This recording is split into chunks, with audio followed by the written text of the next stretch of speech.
Assalamualaikum warahmatullahi wabarakatuh. Bismillahirrahmanirrahim. Alhamdulillahirabbil alamin. Wassalatu wassalamu ala asyrafil anbiya'i wal mursalin sayyidina maulana Muhammadin wa ala alihi wa ashabihi ajma'in. Rabbi shrah lana sudurana wa yassir lana umurana wahlul 'uqdatam min alsinatina yafqahu aqwalana. Hadirin jemaah salat maghrib Masjid Jami Al-Barakah yang senantiasa dalam lindungan Allah Subhanahu wa taala. Alhamdulillah, pada kesempatan kali ini kita bisa berkumpul kembali. Mari kita bersyukur kehadirat Ilahi Rabbi kepada Allah Subhanahu wa taala yang memberikan kita kenikmatan yang begitu banyak, nikmat sehat, nikmat iman, nikmat Islam, dan nikmat-nikmat yang lain, sehingga kita bisa berkumpul bersilaturahmi di tempat yang penuh dengan keberkahan ini. Salawat dan salam tanpa kita kirimkan, kita sanjungkan kepada suri tauladan kita Nabi besar Muhammad sallallahu alaihi wasallam yang telah membawa umat manusia dari zaman yang penuh dengan kebodohan menuju zaman yang penuh dengan ilmu pengetahuan. Semoga kita semua, keluarga kita semua digolongkan sebagai umat beliau yang mendapatkan syafaat pada hari kiamat kelak. Amin amin ya rabbal alamin. Hadirin yang dirahmati Allah Subhanahu wa taala, sebelum kita mulai, terlebih dahulu mari kita bacakan surat Fatihah li nabiyina Muhammadin sallallahu alaihi wasallam wa ala alihi wa ashabihi wa atba'ihi. Kemudian kita khususkan untuk kita semua, keluarga kita, kerabat kita, anak-anak kita. Semoga Allah berikan yang terbaik untuk kita semua, untuk mereka semua. Kemudian untuk pengarang kitab Riyadhus Shalihin yaitu Al-Imam An-Nawawi Ad-Dimashqi. Kemudian penulis kitab Dalailul Falihin Muhammad bin Alam As-Siddiqi. Syai'ulillahi lana wa lahum al-Fatihah. A'udzu billahi minasy syaithanir rajim. Bismillahirrahmanirrahim. Alhamdulillahi rabbil alamin. Ar-Rahmanir Rahim. Maliki yaumiddin. Iyyaka na'budu wa iyyaka nasta'in. Ihdinas siratal mustaqim. Siratal ladzina an'amta 'alaihim ghairil maghdubi 'alaihim waladdallin.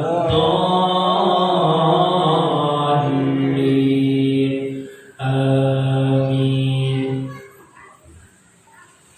Bismillahirrahmanirrahim. Babu fadlil hubbi fillahi wal hathi alaihi. Bab tentang mencintai sesuatu dan membenci sesuatu semata-mata karena Allah Subhanahu wa taala.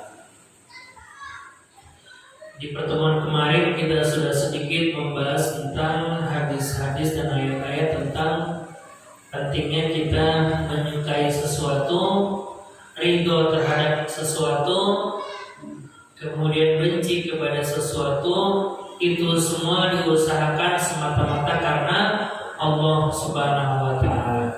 Kita menyukai fulan, kita peduli kepada fulan, itu semata-mata karena Allah Subhanahu wa taala.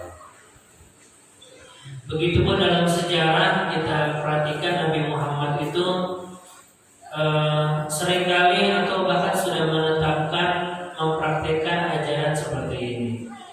Ya, Nabi Muhammad punya banyak sekali kerabat, tapi karena kerabatnya tersebut tidak mencintai Allah sebagaimana Nabi Muhammad, beliau tidak menyukai sahabat tersebut ataupun kerabat tersebut.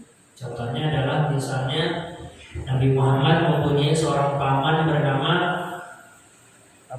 Abu Lahab.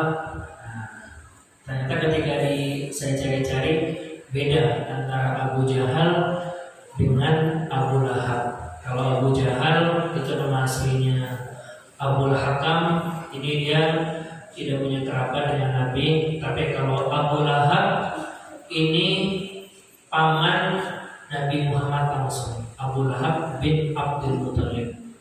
Nah, meskipun kerabat, tapi Nabi Muhammad tidak mencintai atau membenci Abu Lahab karena semata-mata Abu Lahab itu tidak mencintai Allah Subhanahu wa taala. Sehingga meskipun kerabat, tapi Nabi Muhammad tidak mencintai paman tersebut karena ia tidak mencintai Allah Subhanahu wa taala.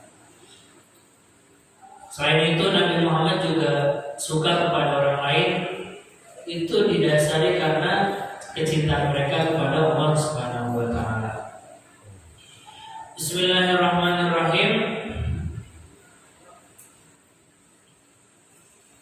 An Abi Hurairah radhiyallahu anhu qala Rasulullah sallallahu alaihi wasallam walladzi nafsi bi yadihi la tadkhulul jannata hatta tu'minu. Di sini yang pertama ada hadis dari Rasulullah sallallahu alaihi wasallam, demi Allah, kata Nabi Muhammad, demi zat yang jiwaku berada di genggamannya. Maksudnya demi Allah Subhanahu wa taala, tidak akan masuk surga seseorang dari kalian sampai kalian beriman. Nah, jadi sudah diwanti-wanti oleh Nabi Muhammad, syarat utama masuk surga adalah beriman kepada Allah Subhanahu wa taala, baru diikuti amalan-amalan yang lain. Ya, jadi kuncinya beriman, baru beramal soleh.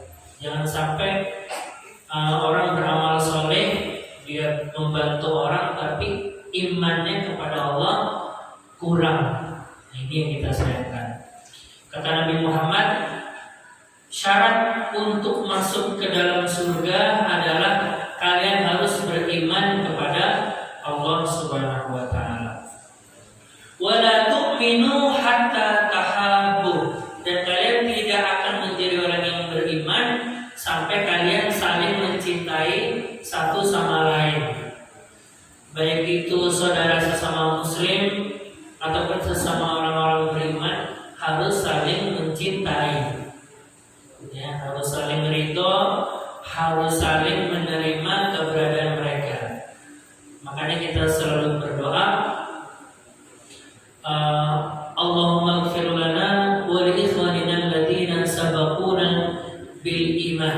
Ya Allah, ampunilah kami dan orang-orang yang beriman yang telah mendahului kami. Wa la taj'al fi qulubina ghillan lil ladziina amanu. Ya Allah, jangan sampai jadikan kami ini mempunyai perasaan yang buruk kepada orang-orang yang beriman. Jangan sampai kita diberikan sifat kedengkian kepada sesama orang yang beriman. Awala adullukum, kata Rasulullah berikutnya, nah kalian mau nggak nih wahai para sahabat, aku berikan satu hal yang kalau kalian mengamalkan hal tersebut, kalian akan saling mencintai. Kata Rasulullah, afshus salama bainakum. Nah, cara kita untuk saling mencintai adalah dengan menyebar salam di antara kalian, di antara umat muslim. Silakan kalau kita bertemu dengan orang, diusahakan untuk mengucapkan salam kepada mereka.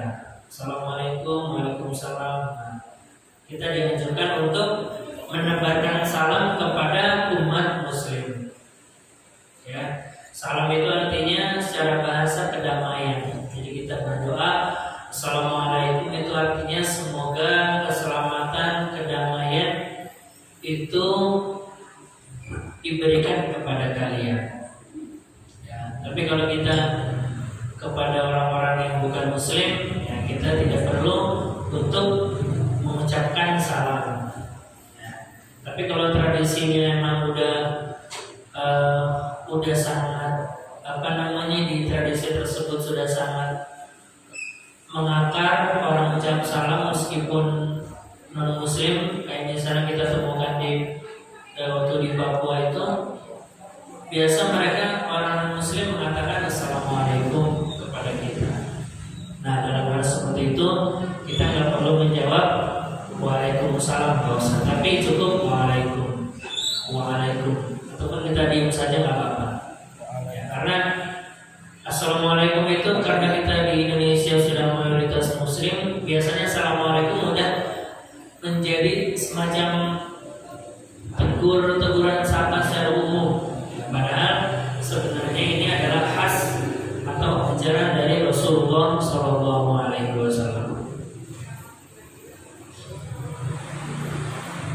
Hadirin yang dirahmati Allah Subhanahu wa taala, wa 'anil Bara'i ibni Azib, dari sahabat bernama Bara' bin Azib radhiyallahu anhuma, anin Nabi sallallahu alaihi wasallam, dari Nabi Muhammad sallallahu alaihi wasallam, annahu qala fil ansar, Nabi Muhammad berkata kepada atau terkait hubungan kita dengan orang Ansor. Ansor ini maksudnya bukan Ansor serbaguna punyanya NU, bukan. Ansor di sini maksud adalah yang menolong Nabi Muhammad ketika hijrah ke Madinah. Jadi Nabi Muhammad hijrah dari Makkah ke Madinah itu disambut oleh orang-orang Ansor. Ansor itu artinya para penolong. Nabi Muhammad datang kepada mereka disambut dengan sukacita. Bahkan ada riwayat yang mengatakan ketika Nabi Muhammad datang ke Madinah itu disambut oleh lagu Tola'al Badru Alaina Mithaniyatil Wada dan seterusnya. Nah, mereka itu orang Ansor sangat mencintai orang-orang muhajir ketika itu, orang-orang yang datang dari Makkah pergi ke daerah Yastrib. Ya. Kenapa Nabi Muhammad tidak melanjutkan pakai penamaan Yastrib? Karena Yastrib itu artinya kurang baik. Yastrib itu artinya kalau dalam bahasa Arab artinya mencela atau memaki. Itu namanya bahasa Arabnya Yastrib atau Yastrib. Nah, makanya begitu Nabi Muhammad nyampe ke daerah Yastrib, Nabi Muhammad lebih suka mengganti namanya dengan Madinah. Nggak pakai nama Yastrib lagi. Akhirnya pakai nama Madinah Al-Munawwarah, kota yang diberikan cahaya oleh Allah Subhanahu wa taala. Sampai sekarang di Arab Saudi kita kenal ada Makkah Al-Mukarramah, Makkah yang dimuliakan, begitupun ada Madinah Al-Munawwarah. Nah, itu dulu kisahnya Nabi Muhammad dari Makkah hijrah menuju Madinah Al-Munawwarah dalam perjalanan yang cukup jauh. Nah, di sini kalau ada yang pernah haji mungkin mengetahui jarak dari Makkah ke Madinah itu lumayan jauh. Ya, kalau sekarang orang haji itu dari Makkah ke Madinah udah pakai bis. Nah, dulu Nabi Muhammad hijrah dari Makkah ke Madinah masih menggunakan kendaraan unta. Jadi bisa dibayangkan berapa lama dari Makkah ke Madinah. Nah, Nabi Muhammad berkata tentang kaum Ansor, la yuhibbuhum illa mu'min wa la yubghiduhum illa munafiq. Tidaklah seseorang mencintai kaum Ansor kecuali dia orang yang beriman. Jadi kalau orang sudah mencintai Ansor, mencintai orang yang sesama orang yang beriman, berarti dia adalah orang yang mukmin. Begitupun siapa yang membenci Ansor, itu dia adalah munafik. Dia adalah seorang yang munafik. Kalau dia mencintai Ansor yang sudah menolong Nabi, menolong para sahabat, itu mereka dikatakan sebagai orang yang beriman. Tapi kalau mereka membenci kaum Ansor, itu mereka disebut sebagai munafik. Man ahabbahum ahabbahullah wa man abghadahum abghadahullah. Kalau memang kita membenci Ansor, membenci kaum Ansor atau membenci sesama membenci mereka. Begitupun kalau kita mencintai orang Ansor, mencintai para orang beriman, Allah juga mencintai kita semua. Ya, kuncinya sama-sama kita mencintai sesama orang beriman. Karena kata Nabi Muhammad itu al-mu'minu lil mu'mini kal bunyani yashuddu ba'dahu ba'dahu. Orang beriman yang satu, si mukmin A dengan si mukmin B ini sama seperti bangunan yang saling menguatkan. Nah, jadi jangan sampai kita sesama orang yang beriman kita malah berantem karena hal-hal yang mungkin kurang prinsipil. Ya. Inilah yang dianjurkan oleh Rasulullah. Kita perlu atau bahkan wajib untuk beriman ataupun mencintai orang sesama mukmin dan muslim. Ya, kalau sudah seperti itu, kita tergolong sebagai orang yang dicintai oleh Allah Subhanahu wa Ta'ala. Nah, berikutnya, orang yang beriman, orang yang mencintai sesama orang mukmin itu perlu untuk mengungkapkannya. Karena ada hadis dari seorang sahabat Nabi Sallallahu Alaihi Wasallam, dari Nabi Muhammad Sallallahu Alaihi Wasallam, jika seseorang mencintai saudaranya, falyukhbirhu annahu yuhibbuhu, maka beritahu teman tersebut bahwasanya dia mencintainya. Misalnya mukmin A mencintai mukmin yang B, kabari kepada dia, saya senang kepada kamu, saya mencintai kamu karena Allah Subhanahu wa Ta'ala. Hadis berikutnya wa an Mu'adz ibn Jabal. Mu'adz ibn Jabal adalah salah seorang sahabat yang pernah mendapat teguran dari Rasulullah SAW terkait cara beliau berimam. Ya, jadi enaknya para sahabat itu kalau mereka salah langsung ditegur oleh Rasulullah SAW. Ketika sahabat Mu'adz bin Jabal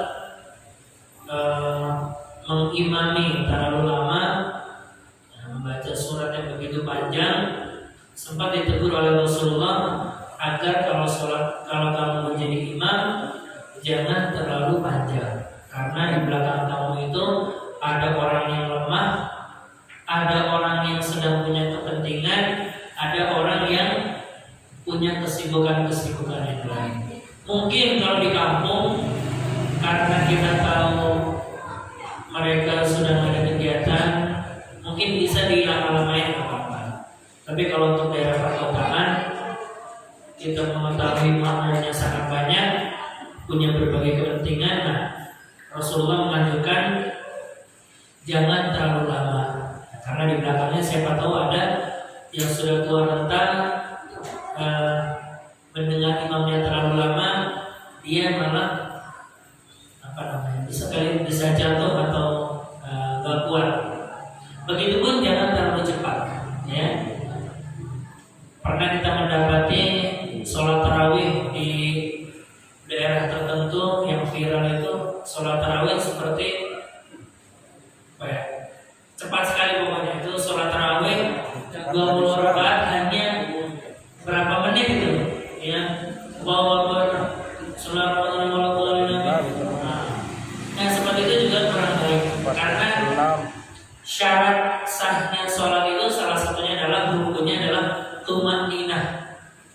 Ada jeda ketika dia ruku, tenang, baca subhana rabbil azim wa bihamdi, habis itu naik lagi, kemudian sujud, itu tenang, harus ada jeda sebentar, jangan langsung main kencang begitu saja, jangan. Nah, ini yang diwanti-wanti oleh Rasulullah SAW.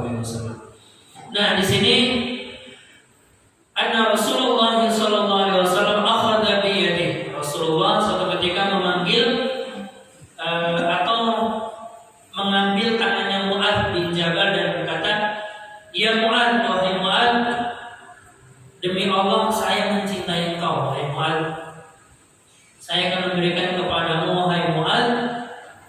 sebuah amalan yang jangan sekali kamu tinggalkan setiap selesai sholat.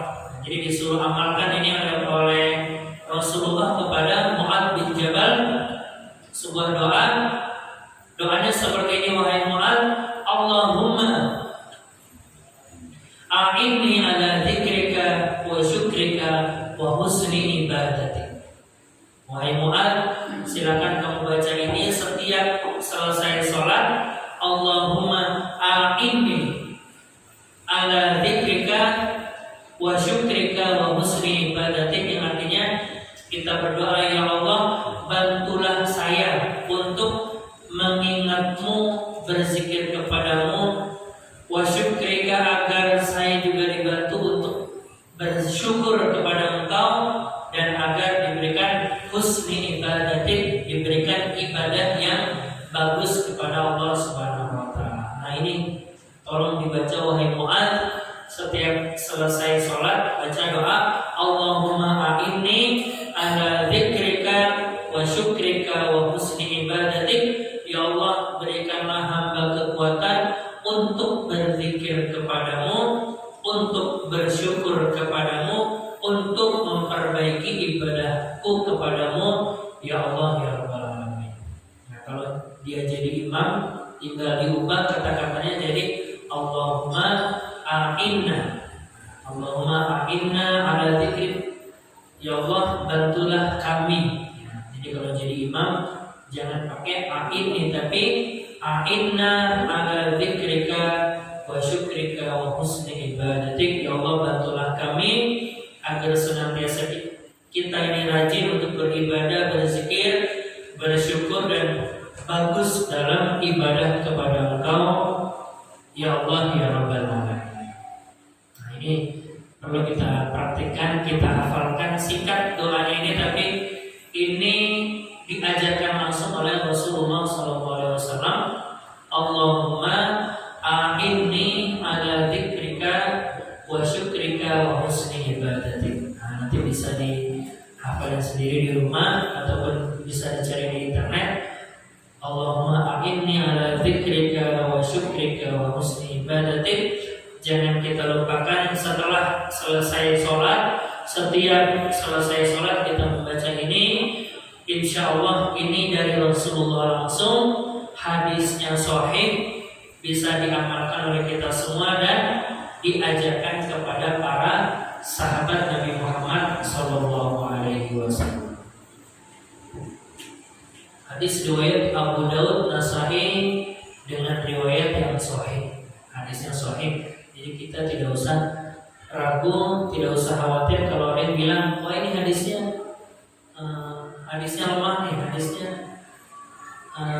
gak ada dasarnya.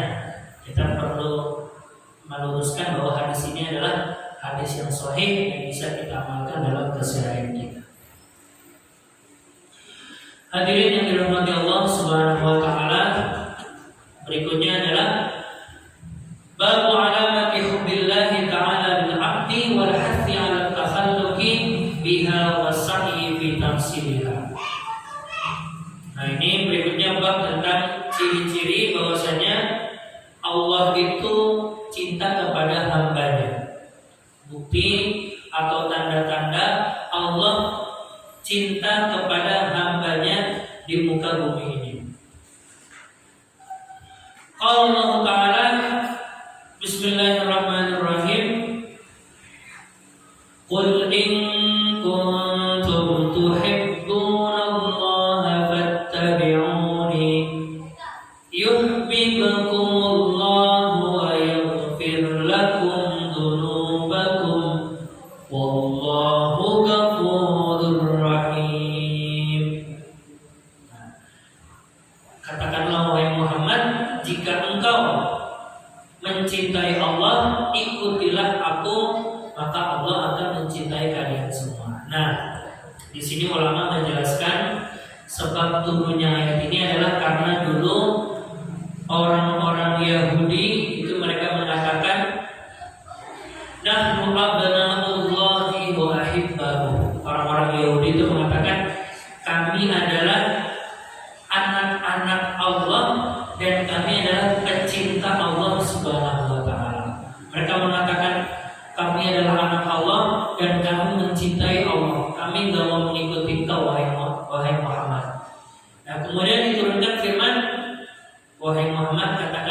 mereka, kalau engkau memang cinta kepada Allah, ikutilah saya.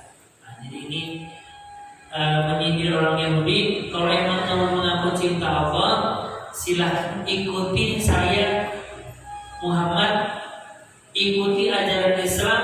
Inilah ajaran yang dicintai oleh Allah Subhanahu wa taala. Nah, itulah. Jadi orang Yahudi mengatakan nahnu abnaullah, kami adalah anak-anak Allah Subhanahu wa taala. Atau mereka itu mengatakan kalau di Quran waqalatil yahudu Uzair ibnullah. Orang-orang Yahudi itu mengatakan Uzair ibnullah. Waqalatil yahudu Uzair ibnullah. Waqala al-Masih Isa ibnullah. Begitu pun kalau orang-orang Kristen mengatakan Isa adalah putra Allah. Tapi kita semua tidak membenarkan hal tersebut. Kita tetap mencintai Nabi Isa, kita tetap menghormati Nabi Isa, tapi beliau sebagai Nabi Nabi Allah Subhanahu wa taala, bukan sebagai anak dari Allah Subhanahu wa taala. Karena kita diajarkan bahwasanya Allah itu Ahadus Samad, lam yalid wa lam yulad. Allah itu tidak beranak dan tidak diperanakkan.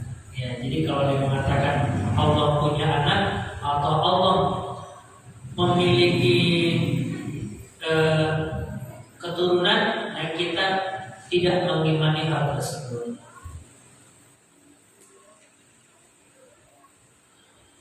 Wa an Nabi Hurairah radhiyallahu anhu. Nah, di sini ada hadis dari Abu Hurairah radhiyallahu anhu. Qala Rasulullah sallallahu alaihi wasallam, Inna Allah Ta'ala qala. Di sini disebutkan Rasulullah bersabda, Allah berfirman.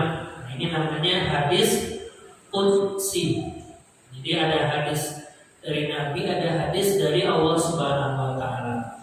Bedanya hadis qudsi itu dia dari Allah tapi kata-katanya dari Nabi Muhammad SAW. Kalau Al-Qur'an maknanya dari Allah, kata-katanya juga dari Allah. Nah, kalau bedanya Quran dengan hadis qudsi itu, kalau Quran maknanya dari Allah, kata-katanya juga dari Allah. Tapi kalau hadis qudsi maknanya dari Allah, tapi kata-katanya itu dari ucapan Nabi Muhammad SAW. Kalau Quran lewat malaikat Jibril, kalau hadis qudsi langsung lewat ucapan Nabi Muhammad SAW. Nah, man 'ada li waliyan faqad adzartuhu bil harbi, kata Allah Subhanahu wa taala, barang siapa yang memusuhi waliku, barang siapa yang memusuhi kekasihku, saya izinkan baginya untuk diperangi. Jadi kalau ada yang memusuhi wali-wali Allah, memusuhi kekasih-kekasih Allah, baik itu para alim ulama, orang-orang soleh ataupun habaib yang kita kenal dekat kepada Allah Subhanahu wa taala, kalau memang ada yang memusuhinya, kata Allah Subhanahu wa taala, faqad adzantuhu bil harbi, saya telah mengizinkan baginya untuk diperangi. Dan tidaklah seseorang mendekati kepadaku lebih aku cintai karena dia itu melakukan hal-hal yang wajib. Jadi kalau kita sholat, kita zakat, kita berpuasa wajib, itu Allah cinta kepada kita. Nah, kalau dia masih melanjutin dengan amalan-amalan sunnah, nah ini Allah lebih cinta kepada kita.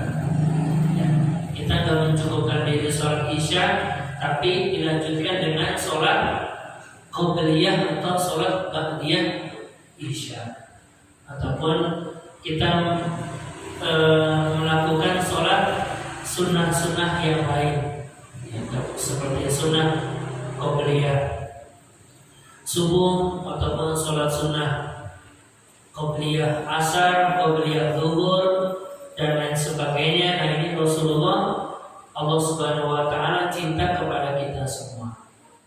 Dalam hal puasa, kita nggak cukup dengan puasa Ramadan, tapi juga kita melanjutkan dengan puasa Senin Kamis, puasa hari putih. Hari putih itu maksudnya puasa Ayyamul Bid, puasa yang dilakukan pada tanggal 13, 14, 15 setiap bulan Hijriah. Ataupun kita puasa yang paling maksimal itu adalah puasa yang paling maksimal itu adalah puasa Daud. Ya. Jadi ada seorang sahabat pengen puasa tiap hari, tapi kata Nabi Muhammad, kamu jangan puasa tiap hari. Puasa tiap hari itu puasa untuk saya saja, kata Nabi Muhammad. Jangan puasa tiap hari, itu namanya puasa wisol. Puasa wisol ini kata Nabi Muhammad, puasa tiap hari dan itu hanya untuk saya sendiri, kata Nabi Muhammad. Kenapa? Karena saya diberi makan dan saya diberi minum oleh Allah Subhanahu wa taala. Tapi kalau kamu manusia biasa, kalau mau puasa yang paling maksimal, silakan puasa Daud. Gimana puasa Daud? Yuftiru sauman wa yasumu sauman. Sehari berpuasa, sehari lagi berbuka puasa. Begitu seterusnya kita puasa Daud, puasa Nabi Daud. Nah, kalau kita sudah melakukan hal-hal yang sunnah,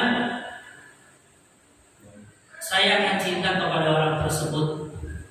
Saya akan cinta kepada orang tersebut.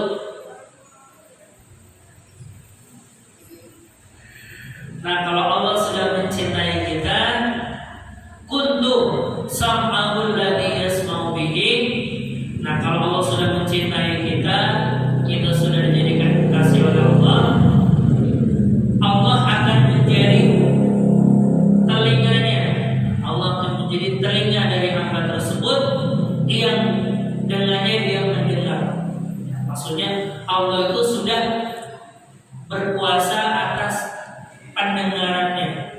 Ya, kalau kita sudah dicintai oleh Allah, pendengaran kita itu sudah dijaga oleh Allah Subhanahu wa taala. Kalau kita mendengar hal-hal yang buruk, itu Allah jaga dengan kita mungkin gak enak atau mungkin kita pindah tempat. Nah, seperti itu. Wa basarahul ladzi yubsiru bihi. Kemudian Allah juga menjadi mata yang dengannya kita melihat. Kalau kita sudah dicintai oleh Allah, pandangan kita ini sudah dijaga oleh Allah Subhanahu wa taala. Mau melihat hal-hal yang buruk ataupun misalnya bertemu dengan hal-hal yang buruk, karena Allah sudah menjaga kita, ada aja cara Allah itu mata kita dibikin tidak melihat kemaksiatan tersebut. Pokoknya kita dialihkan supaya tidak melakukan maksiat mata. Dan Allah juga menjadi tangan yang dengannya kita menyentuh sesuatu. Ini maksudnya bukan Allah kemudian berubah menjadi tangan kita, bukan. Tapi Allah menjaga tangan kita agar kita tidak melakukan hal-hal yang buruk. Kemudian Allah juga menjaga kaki kita yang dengannya kita berjalan. Ya, kita udah ada niat ingin melakukan pergi ke suatu tempat yang memang itu dilarang oleh Allah. Nah, tiba-tiba kaki kita mungkin dibikin dibikin agak lemas, dibikin sakit sehingga kita tidak jadi untuk berangkat ke tempat tersebut. Nah, itu semata-mata karena kuasa dari Allah Subhanahu wa taala. Nah, termasuk kita diberangkatkan kaki kita, tangan kita untuk menuju masjid ini jangan diremehkan, karena ini semua ini tidak ada yang kebetulan, semua ini karena kehendak Allah Subhanahu wa taala. Kita diberikan keuntungan gitu dan diberangkatkan ke masjid. Ada yang diberikan cobaan, kakinya diberangkatkan menuju tempat yang lain, mungkin itu ke diskotik ataupun ke hotel. dia melakukan hal-hal yang buruk. Nah itu semua semata-mata memang karena sudah kehendak Allah Subhanahu wa taala. Kita diuntungkan digerakkan hati kita untuk menuju masjid ini guna melaksanakan sholat berjamaah dan yang sebagainya. Wa in sa'alani a'taituhu. Nah, kalau sudah aku mencintai seorang hamba, apabila hamba tersebut meminta, maka aku akan memberinya. Wala ini sta'adani, apabila hamba tersebut meminta perlindungan, la'u'idhannahu, maka aku akan memberikan perlindungan kepada orang tersebut. Kita berlindung dari hal-hal yang buruk. Insya Allah kalau Allah cinta kepada kita, kita akan dijauhkan dari hal-hal yang kita takuti. Makanya kita diajarkan untuk banyak-banyak meminta perlindungan kepada Allah Subhanahu wa taala. Bisa mengucapinnya pakai bahasa Indonesia, bisa mengucapinnya pakai doa Bismillahi alladzi la yadurru ma'asmihi syai'un fil ardi wala fis sama. Dengan menyebut nama Allah yang dengan namanya tidak akan ada orang yang membahayakan dan mencelakakan kita semua. Itu doanya Bismillahilladzi la yadurru ma'asmihi syai'un fil ardi wala fis sama.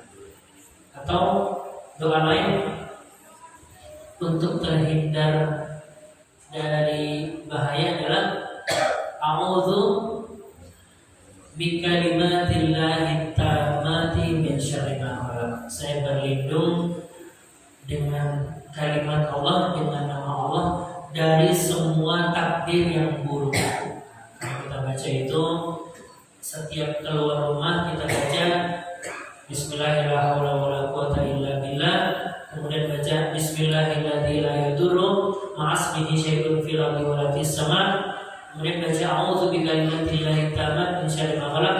Itu kalau kita yakin ada perasaan aman. Nah ini dulu saya praktekkan dulu ketika di Papua itu, daerah sana itu kan masih ada kadang terjadi pembunuhan. Yang kalau di Papua itu orang-orang yang dia nggak sekolah ataupun orang-orang yang pokoknya orang-orang yang masih nggak pakai sandal itu biasanya itu kalau malam sering mabuk-mabukan itu bisa jadi ada korban. Nah saya ketika malam di sana pengen turun ke bawah untuk beli sesuatu pakai motor sendirian. Nah, saya baca Bismillahirrahmanirrahim la yadurru ma'asmihi syai'un fil ardi wala fis sama wa huwas samiul alim. Turun sana gelap-gelap. Di sana itu bahkan dipasangin lampu oleh pemerintah. Di sana itu sama orang-orang sana itu dimatiin. Nah, jadi dikasih lampu di jalan-jalan kampung itu oleh mereka dimatiin karena untuk kepentingan hal-hal yang negatif. Jadi kita melewati jalanan gelap, nggak ada siapa-siapa, tapi alhamdulillah kembali ke atas tempat kami tinggal, kembali dalam keadaan selamat. Nah, itu yang saya amalkan. Tentunya kita harus yakin karena Allah membantu kita semua. Nanti kalau kita diberikan kesempatan untuk ke daerah pedalaman seperti Papua ataupun daerah Ambon, itu akan merasakan hal-hal yang tidak seperti di Jakarta yang ramai. Di sana itu OPM masih ada ataupun KKB itu masih ada, meskipun kalau di Jayapura itu di ibu kotanya OPM nggak ada.